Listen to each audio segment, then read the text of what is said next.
Así es, Violeta. Pues si te parece, vamos dándole entrada, mi querido Cristian, a los maxi abogados David Peña y Federico Anaya, para que se vayan incorporando, porque Violeta, sí, este caso de Ayotzinapa, pues ahí vienen los padres y madres otra vez este próximo 26, como bien nos recordó ahorita Santiago Aguirre, pues desde que desaparecieron sus hijos, Violeta, todos los 26 vienen a la Ciudad de México a realizar una marcha. Y creo que pues hay que solidarizarse con ellos, hay que solidarizarse con ellas, con las madres, con los padres de los normalistas que pues siguen pidiendo que entreguen los militares pues esta documentación que simple y llanamente dicen pues ya no hay más, es todo lo que había, cuando el subsecretario Alejandro Encinas, que a propósito del tuit que está colocando, que si me haces favor de colocar nuevamente el tuit de Alejandro Encinas, mi querido Leonardo, que dice, es más lamentable aún que abogados de la Sedena litiguen contra la investigación que encabeza el presidente de México. Y esto lo traigo a cuento porque él es uno de los que está llamando a testificar, precisamente los abogados de la Sedena. Esto lo verifiqué hace unas cuantas semanas, si Alejandro Encina seguía demandado o no, y seguía emplazado para testificar. Y sí, sigue en la misma situación y pues son de las cosas que pues no se alcanzan a comprender, porque vaya que si ahí sí tiene injerencia también el secretario de la Defensa Nacional. En fin, ahorita ya está aquí con nosotras y con nosotros Federico Anaya Gallardo y se estará incorporando en un momento más también el otro maxi abogado David Peña. Buenos días, Federico. Buenos días, compañera, compañero. Buenos días, Federico. ¿Cómo estás? ¿Con mucho frío Bien. todavía o ya no Eh, tanto? no, todavía está frío, pero tú ya estás mejor, eso es cosa buena. Ay, muchas gracias. Sí, ya salimos de la cuarta ocasión del COVID, así es que no, ya casi completamente recuperada. Gracias, Federico. Pues mi querido Maxi Abogado, no sé si alcanzaste a escuchar la entrevista con Santiago Aguirre y pues qué decir de estos últimos acontecimientos que sucede otra vez en los juzgados y el poder, como decía también Santiago Aguirre, pues sabemos que hay confrontas también entre el Ejecutivo y el Poder Judicial, también lo consideramos que puede ser atribuible a parte de eso, pero bueno, también está el papel, el cliente favorito de los maxi abogados de la Fiscalía General de la República, que pues ya hizo un extenso comunicado. Aquí lo vamos a estar colocando nuevamente. No sé si lo leíste, Federico, pero ¿qué decía al respecto de esto que señalaba también Santiago Aguirre? A ver, la ventaja de los programas de rompimiento es que quedan en la red y se pueden revisar. Yo recomiendo a quienes nos están escuchando que regresen pronto a lo que nos decía el director del Centro PRO, especialmente respecto de la cuestión de la prisión preventiva. Uh -huh. A mí me pareció muy pertinente, muy bueno, que él nos recordara que la posición de todas las organizaciones defensoras de derechos humanos ha sido siempre en contra de la prisión preventiva como regla general.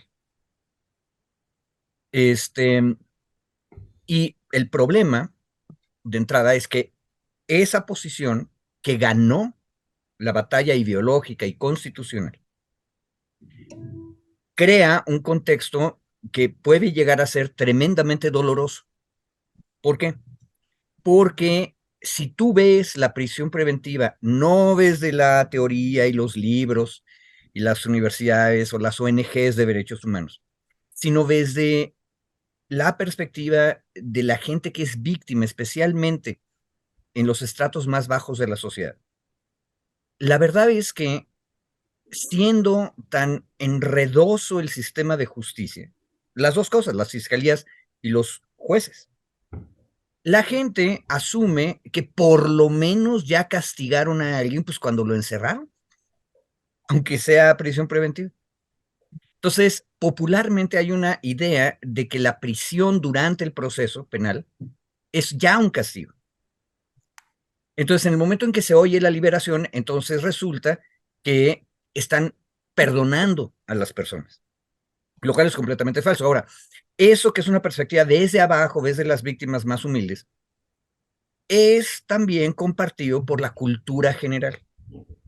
Por eso Ciro Gómez Leiva sacó un tuit diciendo que ya los liberaron, y lo que se entiende del tuit de Ciro Gómez Leiva es que ya los liberaron, diagonal, ya los perdonaron. Y eso, en el fondo, es también lo que nos acaba de decir Ernesto. Es que no se comprende cómo. No, pues sí, sí se comprende cómo. A ver, voy a decir las cosas horribles, que el compañero del PRO no se atrevió a decirlas horribles, porque es mala política popular. Nadie debería jamás estar en prisión preventiva. Esa es la regla grande. Y solo por excepción, y las excepciones tienen que ser increíblemente poderosas, debería haber prisión preventiva.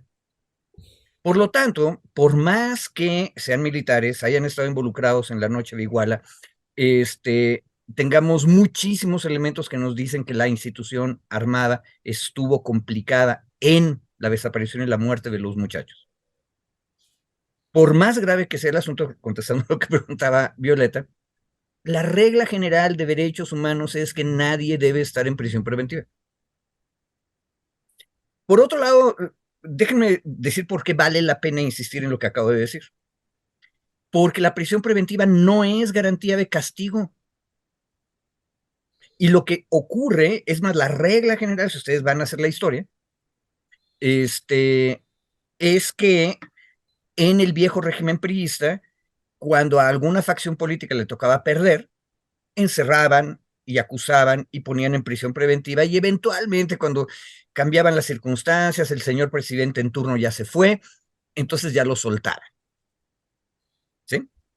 Y entonces era una especie de purgatorio. Y fíjense, aquí la idea católica de purgatorio es bien interesante. La prisión preventiva no es castigo, es nada más un purgatorio. Y eventualmente los vas a sacar. Bueno, eso es impunidad. Ahora, no nos conviene regresar al siglo XVIII ni al XVII, en el que pues no había ni prisión preventiva ni prisión permanente, simplemente ejecutabas en caliente a las personas que acusabas. Bueno, eso tampoco, ¿verdad? Aunque a veces darían ganas de hacerlo. Pero como somos civilizados, no, ya tomamos la decisión social de que no vamos a fusilar en caliente a la gente. Porque aparte tiene la desventaja de que pasado mañana gana el otro lado de la polaridad política y nos fusila a nosotros. ¿Sí? Entonces, hay que recordar esto porque, contrario a lo que dice Ernesto, sí se entiende, sí se comprende lo que pasó. Ahora, es mucho más interesante lo que Encinas sacó en su tweet. Y ese es el otro comentario que yo quería hacer. ¿Por qué? Porque uno de los problemas que yo veo que el PRO tiene, y creo que tenemos que regresar a ver qué es lo que nos dice el PRO acerca de la supuesta militarización, es que el PRO considera que como bloque, todo el gobierno López Obradorista es pro militar. Así básicamente lo han dicho. Y el problema es que no. Lo que vimos durante años, mientras Encinas fue el subsecretario, era una confrontación entre el subsecretario Encinas y el ejército. Y en esa confrontación, lo escribí yo, ya no me acuerdo si fue aquí o en Julio Astillero, perdimos. O sea, el lado luminoso de la fuerza perdió una batalla porque Encinas se tuvo que ir. Y el nuevo subsecretario es una concesión a la otra parte en la confrontación, es decir, al ejército. Y por eso es tan importante que ahora Encinas nos diga, a ver, lo que está mal, aparte de todo lo que está mal en, en todo el mundo, es que sean abogados de la Sedena los que están llevando la defensa. Y es lo mismo que yo he dicho aquí de cómo es posible que los militares, ahorita ya les dieron otra medida cautelar, los sacaron de la prisión preventiva y los ponen en libertad, sujetos a proceso. y tienen que entregar sus pasaportes y no pueden salir del país, etcétera, etcétera, etcétera. Pero, un detalle importante, la prisión preventiva no la estaban sufriendo en una prisión civil, la estaban sufriendo en una prisión militar. Entonces, los defienden militares y están en una prisión militar. ¿Por qué? Si están acusados por una autoridad civil. Por eso es que la Fiscalía General de la República nos está diciendo que la Fiscalía continuará informando con puntualidad y respeto y que van a impugnar lo que hizo el Poder Judicial Federal, que es justicia civil. No es la Fiscalía Militar la que está acusando. No tendrían que estar en una prisión militar, pero sí estaban. Entonces, el tema grande es el poder fáctico del ejército, que está más allá de las leyes. Y ojo, esto es un misterio, o como decían los viejos correos mexicanos, esto encierra un misterio. ¿De dónde le viene todo este poder al ejército? Ojo, yo recomendaría acordarse de otro militar político del siglo XX, Mao Zedong. De pronto hay puros tigres de papel enfrente de nosotros, ¿eh? Pero ni siquiera lo hemos discutido. El gran tema es, ¿el ejército es un tigre de papel o no es un tigre de papel? ¿Por qué sí, por qué no? Porque es lo que está detrás. Y eso no lo estamos discutiendo nadie. Bueno, a lo mejor porque para algunos no es una discusión si es un tigre de papel, no, es de carne y hueso y tiene bastante poder este ejército y más allá de si debe o no debe en materia de derechos humanos existir la prisión preventiva oficiosa, en términos legales, pues sí existe, ¿no? Federico, y bueno, ya está por ahí también David, se está conectando, sí existe y finalmente otro de los puntos que señalaba Santiago Aguirre, el director del Centro PRO, pues es esta suerte de privilegio de que se le da celeridad y prontitud cuando es casos del ejército y no en ningún otro caso, dice, pues tenemos documentado que suceda algo así. Ya se encuentra con nosotras y nosotros el maxi abogado David Peña, a quien le damos la más cordial bienvenida. Buenos días, David. Hola, buenos días. Perdón, estoy conectando todavía mi audio y videos que ando en Ciudad Juárez. Entonces estoy intentando nada más conectarme, pero ya ando acá disponible. Empecémosle, démosle ahorita en lo que conecto el video. Pues adelante, Violeta. Sí, pues muy buenos días, David, gracias. Dijimos, no se conecta, no sabemos qué pasó, pero qué bueno que estás avisando que estás por allá, que todo vaya muy bien, David. David, esto que ahorita estaba comentando Federico y también el abogado del Centro de Derechos Humanos, Miguel Agustín Pro, nadie debería estar en prisión preventiva, pero bueno, también él nos decía en esta entrevista que tuvimos que por ser militares pues la justicia es muy generosa con ellos, ¿no? Nos ponía el ejemplo de que si otras, civiles estuvieran siendo juzgados, pues se aplicaría de forma distinta, pues esta medida, incluso podría ser que no hubiera este cambio de medida cautelar. ¿Qué decir sobre esto? Entendemos, pues que sí, nadie debería estar en prisión preventiva, pero existe la prisión preventiva en México y en un caso así que se ha politizado tanto como el caso de Ayotzinapa y tan grave, ¿qué podemos decir, David, de esta liberación? Bueno, mira, yo creo que, ¿sí me escucho?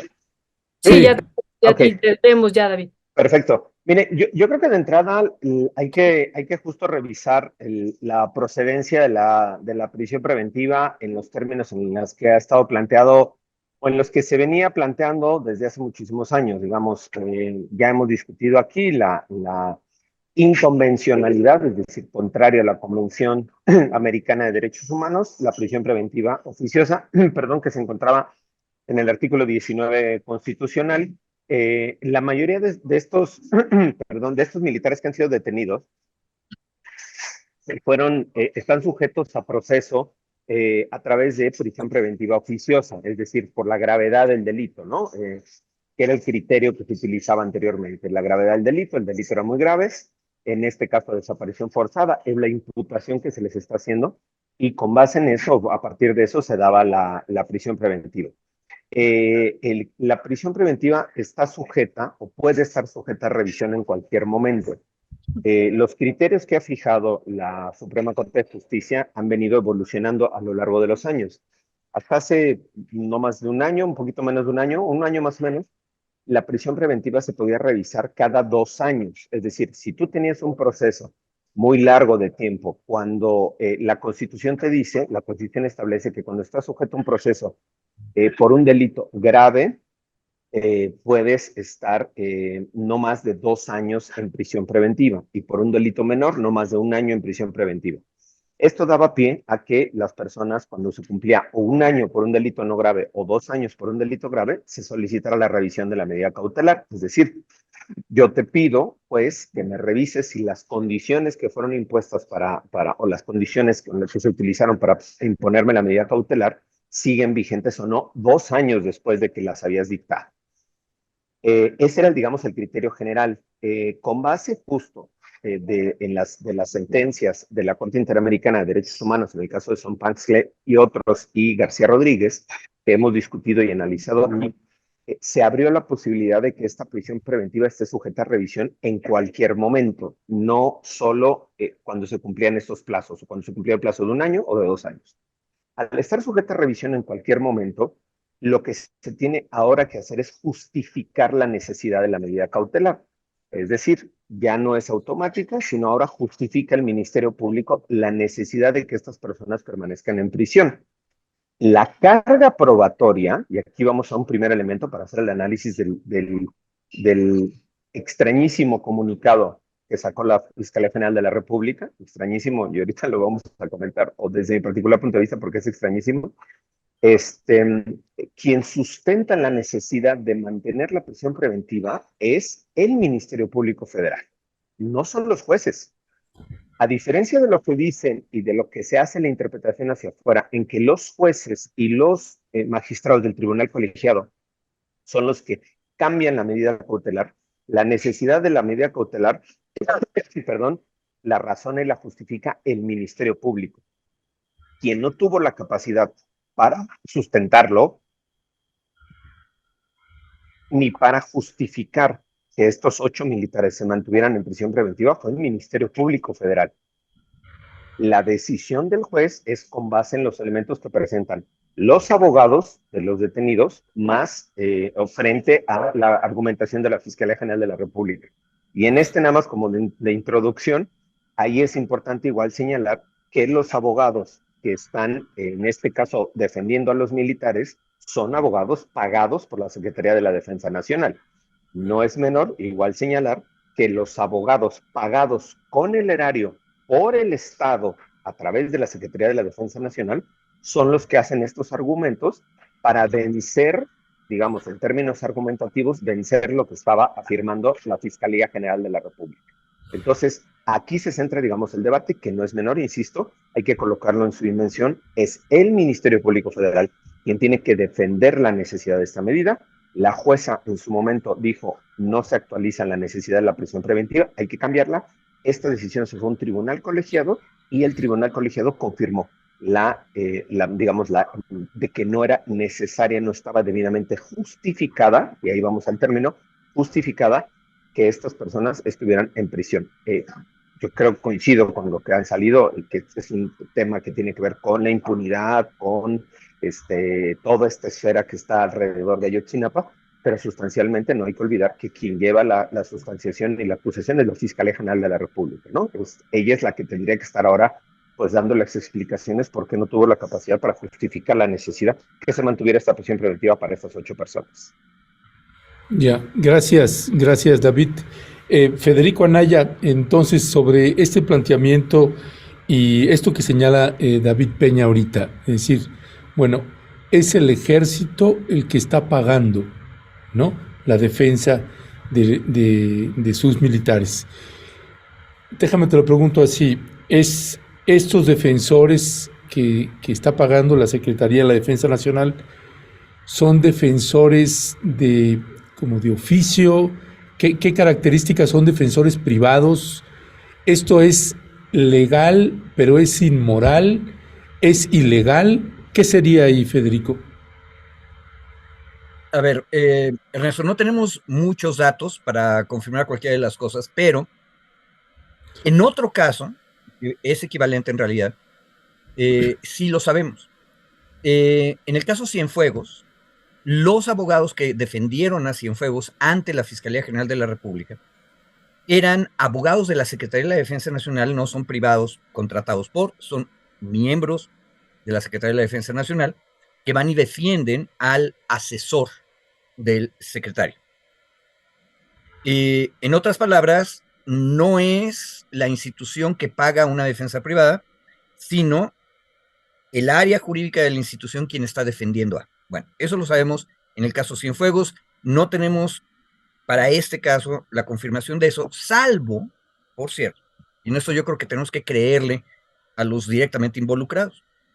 Ahorita se me va el nombre del general que fue entrevistado por Menéndez en la prisión militar. Sí, sí. Pero este general, ¿sí? Sí, recuerdo. Ok, bueno. Cuando Menéndez va y, Jorge Menéndez va y entrevista a uno de estos militares, a un general, una de las cosas que dijo el general es que ellos se pusieron a disposición de la Secretaría de la Defensa y por eso colaboraron y se entregaron para que los arrestaran. Pero también dijo que ellos confiaban en la institución y que estaban coordinándose con la institución para su defensa. Entonces, ese es un indicio fuerte de que lo que estamos viendo en este caso es lo mismo que en Cienfuegos. Es decir, tú tienes a los abogados de la institución defendiendo a. Ahora, ¿por qué lo están haciendo? Uno, la justificación formal también es de derechos humanos, por cierto. Digo, hay que conocer nuestro propio discurso para saber sus consecuencias. Si hay presunción de inocencia, por más que sea horripilante el hecho que estamos investigando, la institución pública a la que pertenece el acusado o el imputado debería asumir que hay presunción de inocencia y por lo tanto debe apoyar a su empleado. Especialmente si el empleado tiene una característica rara, que es el caso de los funcionarios militares. Acuérdense que hay esta cuestión del estado militar, en el sentido de que tú entras al ejército y el espíritu verde medio se te pega. Es una cosa vieja, antigua, tradicional, que tiene que ver con el fuero militar y el fuero eclesiástico. O sea, cuando alguien está en uniforme adquiere una naturaleza distinta. Ya sé que suena primitivo y antiguo, pero el problema es que ellos sí creen en eso, ¿sí? O sea, los militares nunca dejan de ser militares, nunca. Y por lo tanto, como hay presunción de inocencia y siempre son militares, te fijas que tiene cierta lógica que la institución sea la que los defiende. Fue el general José Rodríguez Pérez el que entrevistó. Exacto, que en realidad era coronel al mando del batallón en Iguala, y cuando se retira, le dan el grado superior, que es el general de brigada, no, brigadier, el general brigadier. Entonces ya siendo general, a él lo arrestan y luego va Menéndez lo entrevista y él dice, nos estamos coordinando para la defensa. Ahora, el resto de los ciudadanos y ciudadanas mexicanas lo vemos mal, porque en ninguna otra burocracia hay este tipo de defensa institucional del acusado. Y a todos nos parece que es un exceso y es grave. Y es peor todavía, tomando en consideración la gravedad de los hechos, porque más allá de los juicios, de aquí para que se espante David, lo que voy a decir es politológico, más allá de los juicios legales, el hecho real, verdadero, es que es imposible que las Fuerzas Armadas en Iguala no se hubieran dado cuenta de lo que estaba pasando y tenían el deber, aquí sí es ético, el deber ético de intervenir para detener la violencia, los actos violentos, y no lo hicieron. Eso no necesita probarse más, es política y socialmente corroborado. Entonces es gravísimo el hecho que estamos investigando en el proceso judicial y por eso nos indigna tanto que pese a eso la institución militar siga defendiendo de esta manera. Y es un error político porque la institución militar ha escogido defender una causa social y política que es evidentemente una mancha para la institución militar. Perdón, Federico, de esto que estás señalando, de lo que había señalado, de que estos militares, estos 8 militares que fueron, bueno, que posiblemente van a salir, están en una prisión militar. El hecho de que estén en una prisión militar es ilegal, es indebido. ¿Qué es eso? En mi opinión personal, sí es ilegal, completamente ilegal, porque son ciudadanos igual que todos los demás, y por lo tanto, si un juez penal de lo civil los está acusando de cualquier delito y hay prisión preventiva, esa prisión preventiva tiene que ocurrir en una cárcel civil, no en una cárcel militar. Punto. Por cierto, vean ustedes el libro de ¿Por qué mata a un soldado? De Ferri y la otra compañera. Daniel Larrea. Daniel Larrea. Es una maravilla porque, aparte de todas las informaciones que tienen, nos describe cómo es la vida en la prisión militar de Lomas de Sotelo. Es, honestamente, un lugar para irse a pasar una buena temporada de descanso.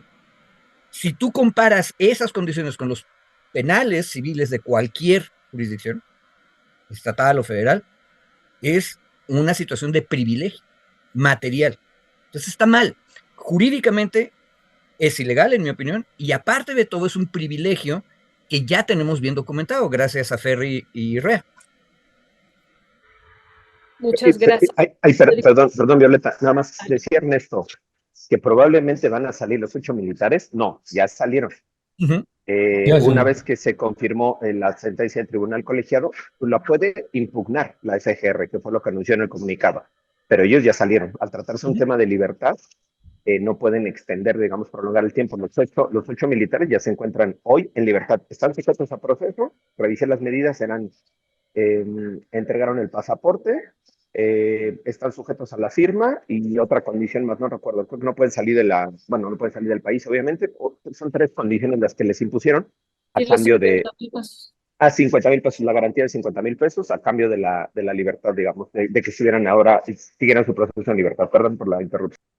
No, pues sí, justo era lo que estábamos comentando, ¿no? Que podrían salir el día de hoy, ¿no? O sea, es esa situación.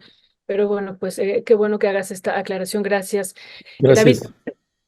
David, yo tenía una duda ahorita que tú estabas haciendo tu exposición muy, muy interesante, esta parte que decías que realmente quien toma esta decisión es el Ministerio Público, ¿no? No son los jueces o quien da los elementos, así es como tú lo dices, ¿no? Son quien da los elementos para el cambio de medida cautelar. Sí, quien toma la decisión sí son los jueces y el tribunal colegiado, pero quien da los elementos es el Ministerio Público.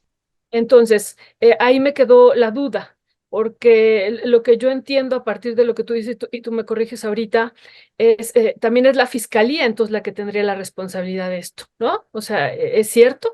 Y entonces, bueno, ahí estaríamos hablando de una situación también tremendamente grave. Si la fiscalía da los elementos, aunque no son ellos los que retomen, o da parte de los elementos, aunque no son ellos quien tome la decisión, sino los jueces, pero entonces lo que vemos sería contradictorio, ¿no, David? Porque ya la fiscalía ha señalado pues que va ¿cómo sería? A impugnar esta decisión, va a ampararse frente a esta decisión y ahorita tú nos dirás.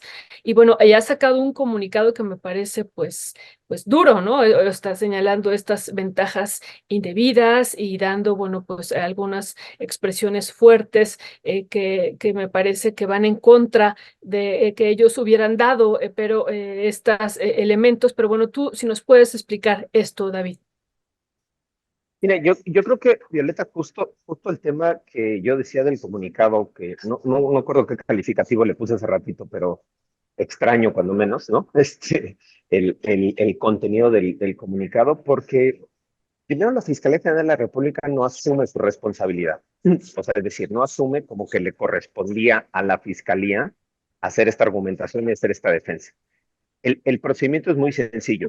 Abogado defensor le pide a un juez y le dice, oye, tengo a mi cliente en prisión preventiva, revisa la medida. A partir de elementos objetivos. Esos elementos objetivos no se expusieron en su momento porque había la automaticidad de la prisión preventiva oficiosa. Pues no se tuvieron que exponer esos elementos. Hoy le dice el abogado de la defensa al juez que la fiscalía objetivamente vaya estableciendo cuáles son esos elementos para la necesidad de cautela, se le llama, es decir, la necesidad de que mi cliente, digamos, mi representado, permanezca en prisión. Razóname la necesidad. Ahí se le carga, decía yo, toda la carga de la prueba a la fiscalía, la que tiene que exponer ante el juez que es necesario que esas personas se mantengan en prisión preventiva es el Ministerio Público. Y revisando el comunicado, que es el comunicado FGR 03024, decía yo que me sorprende el contenido del comunicado. Primero porque está cargado, no sé si tuvieron la oportunidad de revisarlo, Federico, también, si tuviste la oportunidad de revisarlo, Federico, pero está cargado de adjetivos que no son jurídicos, está cargado de una consideración política que desde mi particular punto de vista, en términos generales, no tendría que ser un discurso utilizado desde la Fiscalía General de la República. Se va incluso a cuestionar a medios de comunicación, o sea, yo entiendo que puedas cuestionar la decisión del Poder Judicial, es parte del debate jurídico, perdón,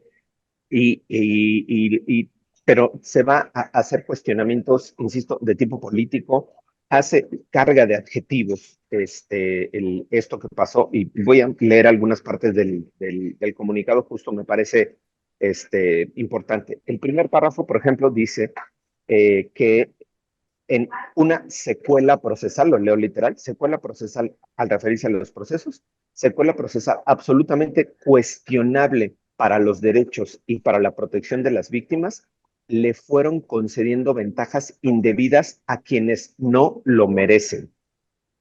Aquí me parece la primera expresión. Dice la Fiscalía General de la República que le fueron concediendo ventajas indebidas. Si esas ventajas indebidas lo está diciendo en pasado y dice que le fueron concediendo, yo pensaría que la Fiscalía General de la República fue impugnando esas ventajas indebidas. Y que en su momento perdió también la Fiscalía General de la República frente a esas ventajas indebidas. Es la primera hipótesis. La segunda hipótesis, ¿nos enteró la Fiscalía General de la República que le estaban dando estas ventajas indebidas? O tres, la tercera hipótesis, sabía la Fiscalía General de la República que le estaban dando estas ventajas indebidas y no hizo nada. Y en la última parte, que me parece, insisto, no es un lenguaje jurídico, dice, le fueron concediendo ventajas indebidas a quienes no lo merecen. El aspecto de justicia en esta secuela procesal no es de merecimiento o no es de méritos, es cuáles son tus derechos, a qué derechos tienes acceso, o el Estado, cuáles derechos te tiene que garantizar, la forma del ejercicio de tus derechos, punto. Aquí dice la Fiscalía General de la República quienes no lo merecen. No es un discurso jurídico, no es un discurso ni siquiera ético, a mí me parece, y se va a una cuestión, pues yo pensaría moral, o no sé, esto de merecimiento, quién merece o quién no merece, ¿no? Este es un tema, me parece importante. Y luego, el segundo párrafo, para seguir haciendo, digamos, como el análisis, este, dice, por lo anterior, aplicando procedimientos de amparo, de entrada igual, no es jurídico, son juicios de amparo, son recursos en el juicio de amparo, no son procedimientos de amparo, otra vez no es un lenguaje jurídico, y de ampliación de amparo, a eso sí es jurídico, con el propósito de generar, dice el comunicado, sigo leyendo textual, con el propósito de generar una evidente situación de injusticia. No entiendo el término. Que los amparos de los imputados fueron para generar una situación de injusticia. A quien le corresponde, hay dos entidades de procuración y de impartición de justicia. La procuración de justicia le corresponde a las fiscalías y la impartición de justicia al Poder Judicial. Aquí lo que está diciendo la fiscalía es que los acusados generaron una situación de injusticia. Insisto, el lenguaje no es jurídico en términos de lo que implica el juicio de amparo y las consecuencias del juicio de amparo, ¿no? Y entonces, bueno, sigue con otros, ¿no? Dice, cometieron el delito, perdón, es que aquí se me reseca la garganta, perdón. Dice, para quienes cometieron, y esto es muy grave, y quiero cerrar con este primer análisis de los dos primeros párrafos. Dice, dada la brutalidad de los abusos cometidos y del peligro de una libertad procesal, y vean la frase, para quienes cometieron cometieron el delito de desaparición forzada de personas, sobre las cuales ahora se determina una libertad procesal de alta peligrosidad. Termino la cita. Dos frases aquí muy, muy graves. La Fiscalía General de la República dice que estas personas cometieron el delito de desaparición forzada de personas, justo lo que decía Federico. Esto viola el principio de presunción de inocencia, porque están sujetas a un proceso. No se les ha demostrado ni probado judicialmente que ellos sean responsables. ¿Hay indicios, hay elementos, hay datos de prueba? Sí, pero hoy esas personas siguen siendo inocentes. Haya sido como haya sido, decía el presidente de inefable memoria, ¿no? Entonces, no se puede sentenciar, incluso en un comunicado de prensa, que esas personas sean responsables. Se tiene que manejar presuntamente, posiblemente, hayan participado, ¿no? Porque se tiene que cuidar la presunción de inocencia. Y el segundo, y con eso termino, dice que estas personas se determina una libertad procesal de alta peligrosidad. Y entonces yo digo, si estas personas representan una peligrosidad o un nivel de alta peligrosidad, su libertad representa alta peligrosidad, ¿por qué no lo expusieron, lo justificaron y lo sustentaron al momento frente al juez, frente a la jueza en este caso? Porque si hoy consideran desde el escrito, desde el comunicado, que son de alta peligrosidad, pues eso mismo, los elementos lo hubieran dicho y alegado en el juicio, en la audiencia del juicio, perdón, en la audiencia de revisión de medidas cautelares, no en un comunicado que me parece, o sea, insisto, no es jurídico, está cargado de una ideología de defensa, no asume su responsabilidad, pone este tipo de objetivos, no habla desde un lenguaje jurídico. Yo creo que es uno de los peores comunicados que he leído de la Fiscalía General de la República. Y miren que hemos leído bastantes en este espacio y la mayoría bastantes malos, ¿eh? Pero me parece que es una estulticia, es una burla, en verdad es una vergüenza, porque al final, si nos da tiempo, revisamos los otros párrafos y entonces utiliza un discurso como el que utiliza el presidente para cuestionar a los medios, que desde el presidente está bien por digamos, la posición que él tiene en términos de libertad de expresión, tal, ¿no? El ataque que tiene de los medios de comunicación y la crítica que hace, pero no desde la Fiscalía General de la República, atacando a medios de comunicación sobre el pésimo trabajo que sigue haciendo la Fiscalía General de la República día a día en este sexenio. Gracias, David. Esta parte de esta liberación, este cambio de medida cautelar que les dan Federico Anaya, si la Fiscalía, bien mal argumentado, como ahorita expuso David, pésimamente argumentado, entiendo que un juez pues no hace una valoración o una toma de decisiones con base a si el caso es de una dimensión nacional de alta relevancia para el país o no, sino que se tiene que circunscribir a los hechos de prueba, a los elementos y a la argumentación que da un lado y el otro. El cambiar la medida cautelar implica que hay una confianza o una percepción del juez de que no se van a dar a la fuga. Por tanto, yo me quedo pensando que es el caso de Ayotzinapa y tenemos a Tomás Herón de Lucio, pues prófugo, ¿no? O si hablamos de que en términos hay una garantía de que no se van a fugar porque son militares, pues tenemos el caso de Eduardo León Trawitz, ¿no? Este general que que se hizo prófugo, que lo detuvieron en Canadá, y bueno, se ha llevado todo el caso de él. Desde tu punto de vista, con base a las decisiones estrictamente jurídicas o legales, entiendo que no tienes todos los elementos del caso, pero con base a esta parte que se está presentando, ¿es correcta la decisión del juez, más allá de que políticamente o en materia de derechos humanos, etcétera, podamos no estar de acuerdo por el caso Ayotzinapa, etcétera, etcétera? ¿Cuál es tu valoración ahí, Federico, de las decisiones debidas o indebidas que toma un juez ahí? Este, a ver, creo que lo que explicaste tú ahorita nos clarifica mucho acerca de el contexto. Yo creo que la decisión del juez fue imprudente en un nivel en que es ilegal. Primero, el juez debería haber tomado en consideración que estos individuos que están acusados por una autoridad civil ante un juez civil, que es él, no deberían estar en prisión preventiva en una instalación militar. El juez decidió ser ciego a eso, lo que en mi opinión es una ilegalidad.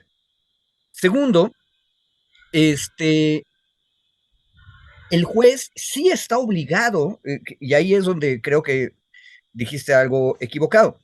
El juez tiene que tomar en consideración el contexto general de las cosas, porque el contexto general permite valorar el riesgo de que la persona se evada de la justicia. Te pongo un ejemplo. En ese país no es común, por suerte, que tengamos a los militares movilizados en las calles, pero en los últimos 2 años hemos tenido a militares movilizados en las calles precisamente a santo de este tipo de acusaciones. Entonces el juez estaba obligado a tomar en consideración que hace algunos meses hubo unas marchas pidiendo que no hubiera prisión preventiva para los militares y tú tenías a militares en activo y en retiro marchando en la calle en varias ciudades de la República.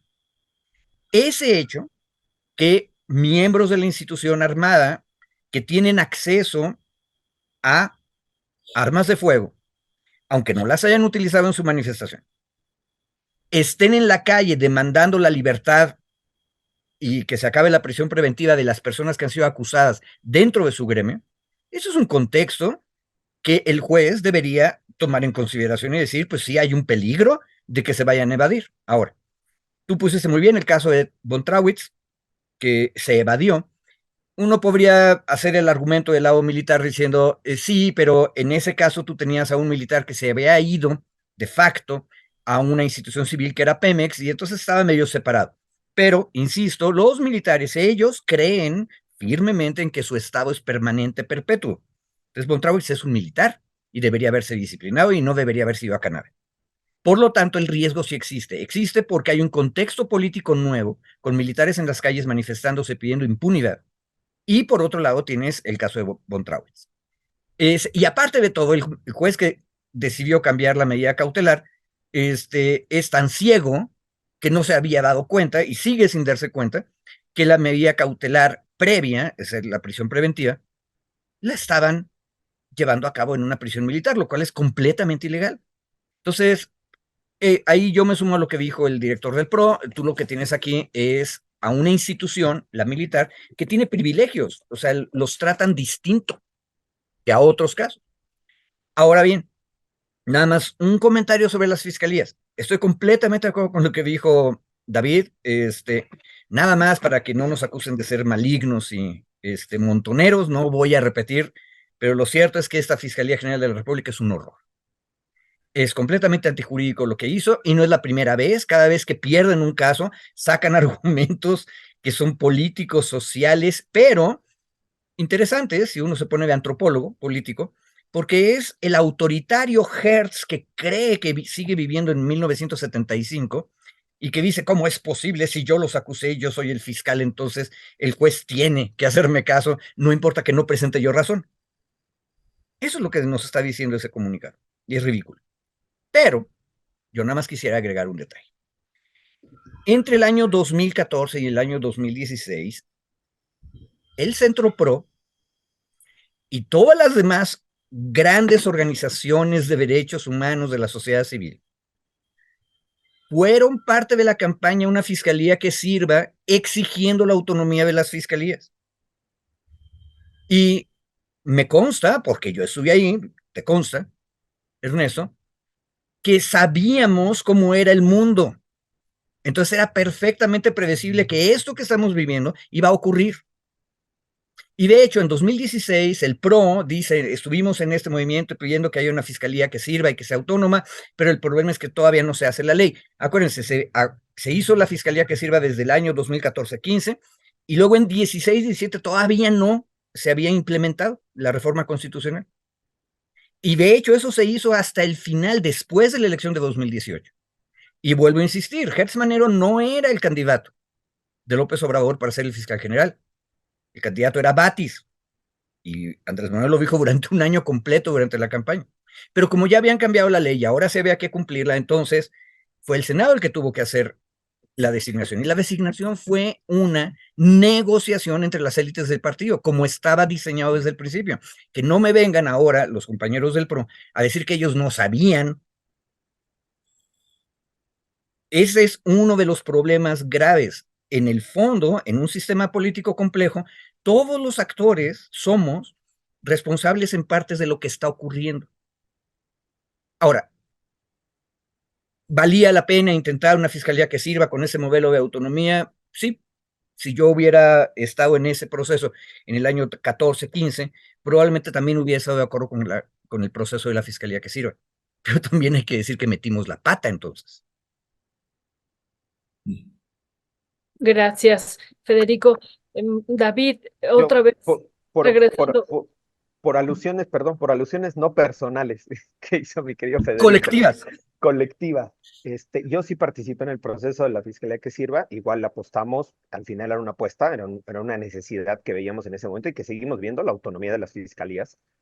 Incluso lo he dicho aquí, me invitaron a participar en la elaboración de todos los documentos base de la Fiscalía General de la República, incluidos entre ellos la Ley Orgánica de la Fiscalía General de la República. La ley orgánica que tenía el Consejo Ciudadano, las obligaciones de la Fiscalía General para participar en la búsqueda de personas, todo el sistema la incorporación de la Fiscalía al Sistema Nacional de Búsqueda, que 2 años después, Gertz Manero presentó una contrainiciativa que fue aprobada en el Congreso de la Unión y que eliminó todas esas facultades que desde sociedad civil, desde las organizaciones de sociedad civil, le endilgamos a la ley de la Fiscalía General de la República. Digamos, yo sí me asumo por inferencias indirectas, por colectivas de mi querido Federico, sí, le apostamos. El tema aquí es que tiene que ver, insisto, con la forma en la que está desempeñando el cargo el fiscal Gertz Manero. Prácticamente nunca lo vemos en público, no hace declaraciones, no tiene ningún posicionamiento público. La única vez que yo lo he visto en público fue justo en el cierre del informe, digamos, de Ernestina Godoy, cuando presenta su cierre de actividades hace un par de días, después de que no fue ratificada. Estaba el fiscal Gertz Manero, no habló, solo estuvo ahí presente. Pero bueno, creo que este es un poco, como decía Federico, sí me coincido con él, el talante en la forma en la que cree Gertz Manero que sigue en un país de hace 30 años, 35 años más o menos, en donde sale con este tipo de comunicados sin contenido técnico, sin contenido jurídico, con adjetivos, con una calificación política, entre comillas, cuando la Fiscalía General de la República tiene que ser un órgano técnico. Claro que juega en un escenario político y claro que es un jugador, digamos, político, pero tiene que tener una argumentación técnica sólida y solo, finalmente, a lo que decía Federico igual, en cuanto al contexto de lo que tiene que tener el juez o los elementos que tiene que contextualizar el juez para poder resolver o para poder tener su determinación, el Código Nacional de Procedimientos Penales establece cuáles son las condiciones objetivas que tiene que valorar el juez. Y entre ellas, y las leo, el artículo 167 del Código Nacional de Procedimientos Penales dice: el Ministerio Público solo podrá solicitar al juez de control la prisión preventiva o el resguardo domiciliario cuando otras medidas cautelares no sean suficientes, y aquí va el primer supuesto, otras medidas no sean suficientes, es decir, el Ministerio Público tiene que razonar que otras medidas no son suficientes, primer requisito, digamos, para garantizar la comparecencia del imputado, el desarrollo de la investigación, que no sea su elemento objetivo.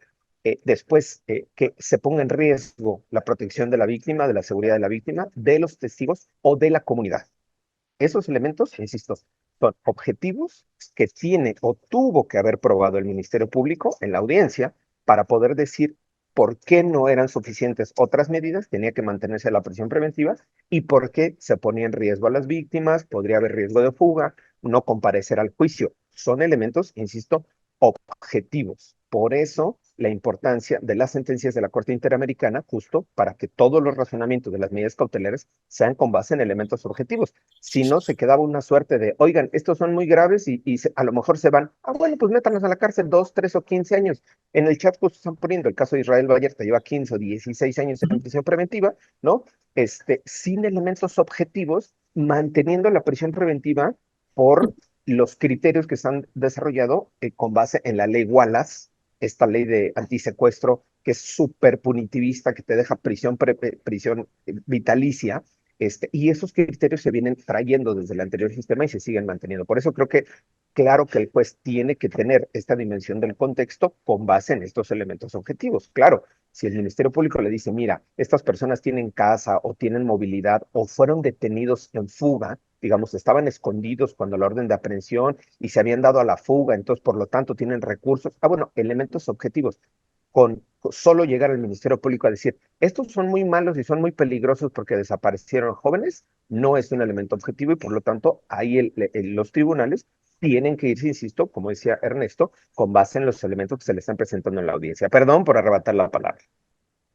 No, no, muy bien, David. Yo justo te iba a preguntar, sé que se nos está acabando el tiempo, pero te iba a preguntar sobre las implicaciones jurídicas que podría haber con un comunicado así como tú nos has señalado, con calificativos no jurídicos, con argumentos no técnicos, ¿no?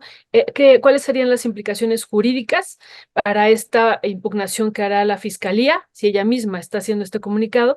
¿Y qué esperar el día de hoy que ha señalado el presidente que se va a dar una conferencia de prensa sobre este caso? Mira, yo creo que en términos a ver, coloco dos momentos, o dos niveles de discusión.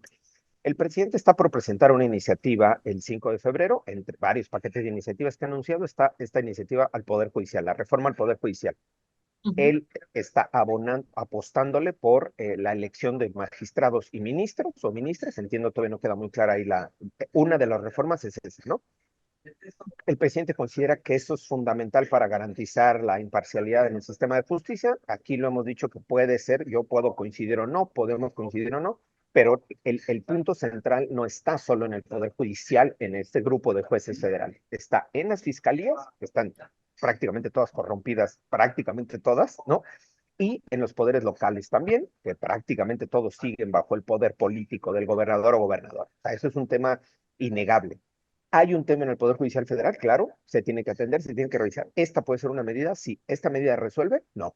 Y creo que en términos discursivos, el presidente puede, digamos, usar esta decisión para justo argumentar y decir, ya ven cómo es necesario cambiar el Poder Judicial, ya ver cómo es necesario reformarlo. Insisto, creo que puede ser, o sea, tiene razón de que hay necesidad de modificarlo, de reformarlo, sí. ¿La elección de magistrados y ministros resuelve? No, es una pequeña parte de todo un sistema que sigue corrompido y sigue podrido desde las investigaciones y que simplemente no se ha querido ver. Hoy, 6 años ya casi del presidente, no se ha metido a reformar las fiscalías. Y esta propuesta de reforma constitucional que estará presentando el 5 de febrero sabe, perdón por la inocentada, pero sabe que no va a pasar. Es una propuesta de reforma constitucional que está destinada al fracaso.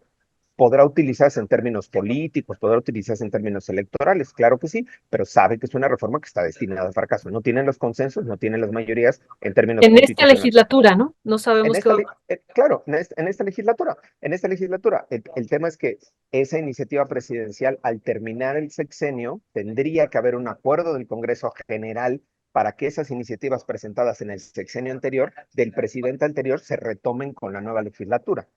Digamos, eso es un tema de un acuerdo, ¿no? Sí se puede hacer. Generalmente las iniciativas que son presentadas en la anterior legislatura se quedan ahí paradas, no se les da seguimiento, salvo que hay un acuerdo en el que se les mantenga la vigencia, digamos, de la iniciativa. Entonces, el presidente había dicho, yo voy a presentar el 1 de septiembre este paquete de reformas al Poder Judicial, porque preveía él que se podría obtener la mayoría de 2/3 partes en el Congreso de la Unión en las elecciones de junio, y para el 1 de septiembre el Congreso de la Unión, todavía teniendo un mes antes de que él deje el encargo, podría avanzar en estas reformas constitucionales. El que haga el anuncio el presidente antes de las elecciones, es mi particular punto de vista, creo que es más un discurso político, más un discurso con miras a las elecciones y no realmente con una mirada de fondo. Pero sobre este punto, nada más, perdón, Violeta, que me fui que me fui al cerro, que me fui para el monte, pero sobre el tema justo del comunicado de la Fiscalía General de la República, dice la propia Fiscalía General de la República que va a abrir procesos de investigación en contra de jueces, en contra de magistrados. Eso ya lo ha dicho en muchos comunicados. Honestamente, y yo lo he dicho aquí también públicamente, yo si fuera juez o magistrado no me preocuparía absolutamente que la Fiscalía General de la República iniciara un proceso de investigación, porque salvo que yo tenga un conflicto personal con Gertz Manero, esas son las únicas carpetas de investigación que sí avanzan, ¿no? Las que tienen interés Gertz Manero, pues, de su familia, de sus negocios, de sus empresas, esas carpetas de investigación avanzan a toda madre, pero todas las otras se quedan ahí paradas o mal integradas, o llegan a un juez y les tumban las acusaciones. Lo hemos visto con Lozoya, lo hemos visto con Rosario Robles. Entonces, el que ahora la Fiscalía General de la República salga y diga que son determinaciones judiciales notoriamente parciales e injustas. Insisto, la Fiscalía General de la República puede criticar y cuestionar las decisiones del Poder Judicial, pero no puede utilizar esta serie de descalificaciones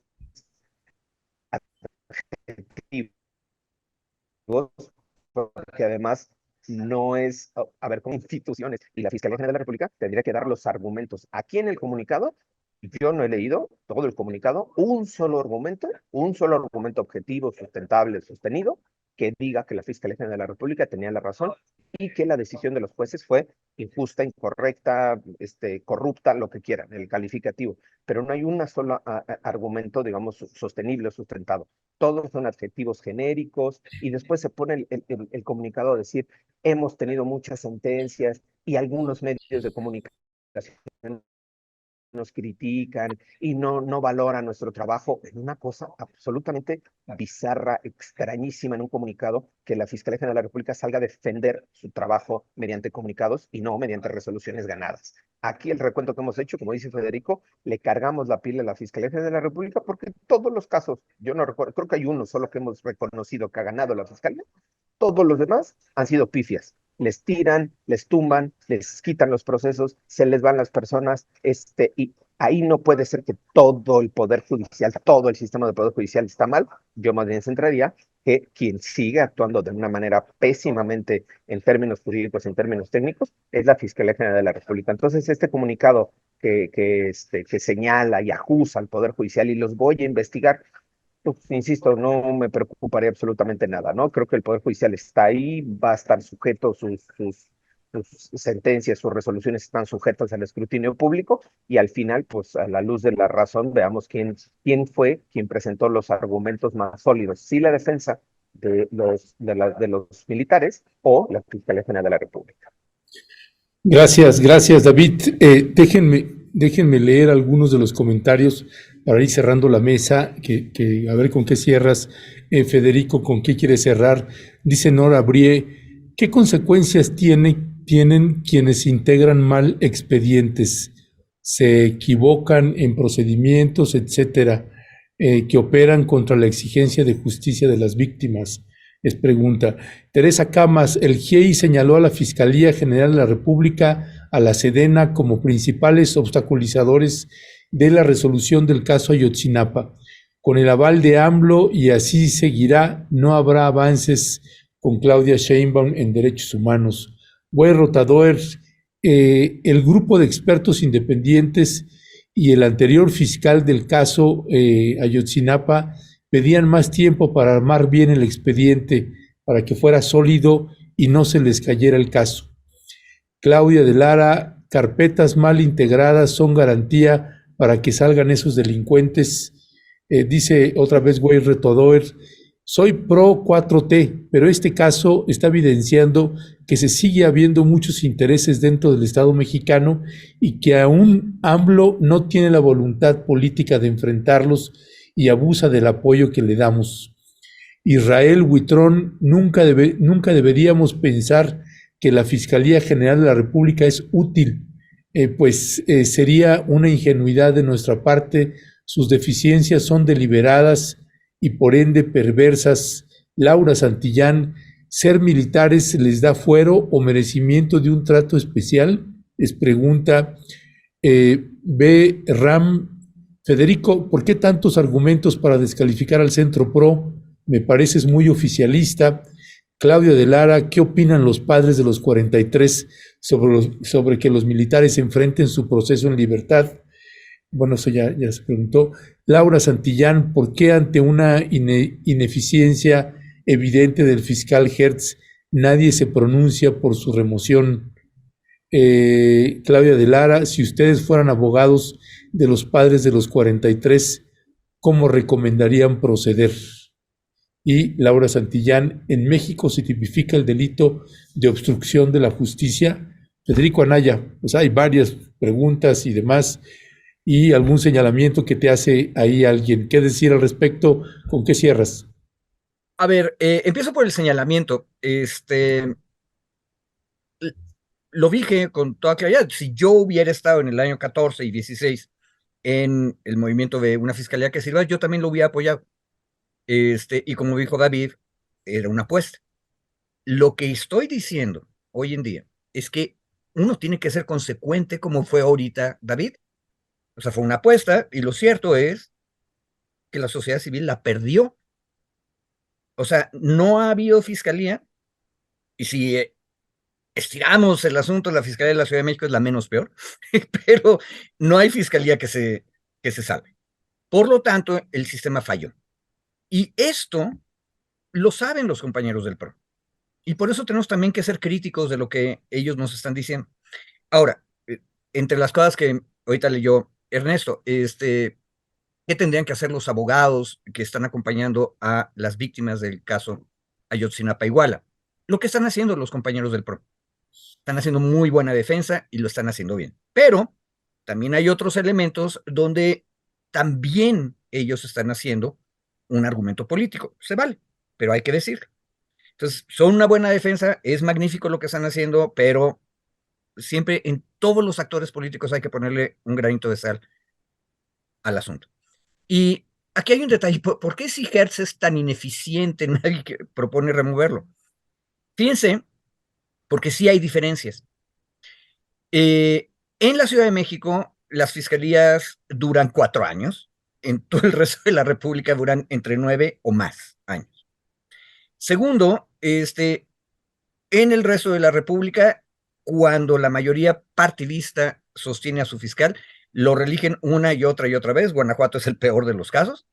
Pero en la Ciudad de México, la primera vez que se trata de hacer una ratificación, fracasa. O sea, el gobierno no puede sostener a la fiscal de su partido, que fue el caso de Ernestina. Y aparte, si hubiéramos estado en Guanajuato, el debate de Ernestina hubiera ocurrido no este año, sino dentro de 5 años. Esa es la diferencia de las reglas. Ahora, ¿qué pasó o qué está pasando con la Fiscalía General de la República? Quienes tomaron la decisión al final de la historia sobre la ley orgánica de la Fiscalía y luego la ley de la Fiscalía, porque ha habido 2, fueron las élites del partido, encabezadas por Ricardo Monreal, que lo negoció todo, y lo negoció a espaldas incluso de las personas que estaban en la terna. Y eso no lo digo yo, lo dice Bernardo Batis, lean sus artículos en La Jornada, en uno lo denunció. O sea, seguíamos en el debate parlamentario y sin embargo Monreal ya estaba anunciando que era Hertz. ¿Y por qué era Hertz? Porque Hertz era incapaz de hacer justicia. O sea, no se necesita ser un adivino para entender la lógica. Ni los priistas ni los panistas querían. Perdón ahí, Federico, incluso la reforma que se hizo a la ley orgánica que hizo Hertz, que acordó también con Monreal, fue en contra de la posición de Encinas. Así es, Encinas, como exactamente. subsecretario de Derechos Humanos, salió a decir, Tal cual. estoy en contra de esa reforma. Y Monreal dijo, pues a mí me vale, yo voy a acordar con el fiscal y pasa. Más o menos. Al final de cuentas, esa fue una muy buena batalla y de 10 asuntos que había en la mesa de discusión, Encinas terminó ganando en 9 y nos dolió muchísimo el 1 en el que perdió, pero Encinas todavía ganó esa batalla. Entonces, ojo, esa es otra cosa que nunca habíamos visto en México, donde tú tienes un sector del gobierno y de las instituciones peleando contra otro. Pero la pregunta era, ¿y por qué no han removido al fiscal Gertz Manero? Porque quien tendría que removerlo es el Senado. Y en el Senado siguen estando las élites de los partidos. Y por supuesto que ellos no quieren a un buen hombre como es Batis. O sea, Batis ante los hechos, capaz de que luego es muy antiguo en sus concepciones jurídicas, pero ante los hechos de injusticia podíamos confiar en que Batis iba a tomar una posición de justicia. Lo vimos como procurador en la Ciudad de México. Pero no se iban a arriesgar, la élite no se va a arriesgar, prefieren poner a este señor que por ahí también hubo un comentario un poco tétrico diciendo que no sabemos porque nadie lo ha visto sin pantuflas. Si está vivo todavía el fiscal. Pero, yo lo vi, pero por yo lo eso vi hace 2 semanas. y no lo van a remover porque les asegura impunidad. Ese es el asunto. O sea, y aquí sí podemos aventurar la hipótesis de que todas estas metidas de patas son orgánicas. Nunca van a ser una buena acusación porque en el fondo lo que está haciendo Hertz es lo que hubiera hecho un procurador general de la República en 1975, que por cierto son 50 años, no 30. Es negociar la justicia. Perdón, si me dan 30 segundos nada más para cerrar, yo sé que ya iba cerrado, ¿verdad? Pero para rematar. Un segundo cierre. Segundo cierre. Yo creo que las claves están en las letras chiquitas, ¿no? Decimos los abogados, ¿no? El diablo se esconde en las letras chiquitas. Y justo ahora que estamos rememorando o remembrando a Alejandro Encinas, el ex subsecretario de Derechos Humanos, justo creo que podemos entender si la actuación de la Fiscalía General de la República no fue solo incompetente, como dicen en el chat, ¿no? Incapaz, o si por ahí hay alguna suerte de acuerdo, ¿no? Aunque salgan con un discurso incendiario desde la Fiscalía General de la República, al final lo que tiene que sustentar es en los tribunales, no en los discursos ni en el comunicado.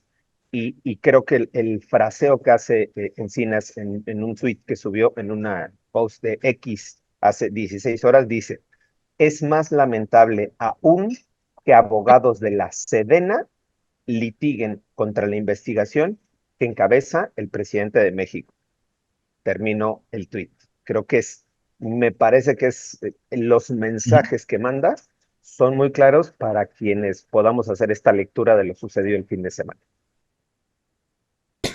Ya, pues bueno, escuchó usted a los mismísimos maxi abogados David Peña y Federico Anaya, y más allá de que ya no nos dio tiempo a abordar el siguiente tema, les agradecemos enormemente porque creo que esto completó muy bien la comprensión de lo que está sucediendo en el caso Ayotzinapa, primero con la entrevista que tuvimos con Santiago Aguirre y luego con la complementación y los distintos ángulos que ustedes están colocando, así que les agradecemos mucho. Y David también, gracias también por esa revisión detallada del comunicado de la Fiscalía General de la República, que creo que arroja muchas luces precisamente pues de la inoperancia. Vaya usted a saber, como alguien que escribía en la audiencia, si es intencional o no, pero bueno, el resultado, ese es el resultado, el magro resultado, y quienes pagan las consecuencias son los padres y madres de los normalistas de Ayotzinapa. Federico Anaya, David Peña, muchísimas gracias.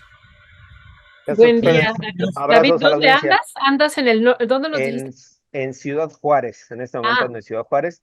Vengo un par de reuniones acá por el caso, ya luego les anunciaré otro caso que está a nivel internacional, ya luego les doy la primicia acá, pero tuvimos un par de reuniones acá en Ciudad Juárez. Oye, pues mucho frío ya, ¿no? Sí, está ahorita, bueno, llegamos a 4 grados. Hace ratito, más temprano estuvieron a 0 grados, entonces sí hace bastante frío por acá. Pero bueno, ahí andamos dándole. Pues cuídate mucho, David, cuídate mucho, Federico también. Un abrazo y bueno. También, abrazos, saludos a toda la audiencia. Gracias. Gracias.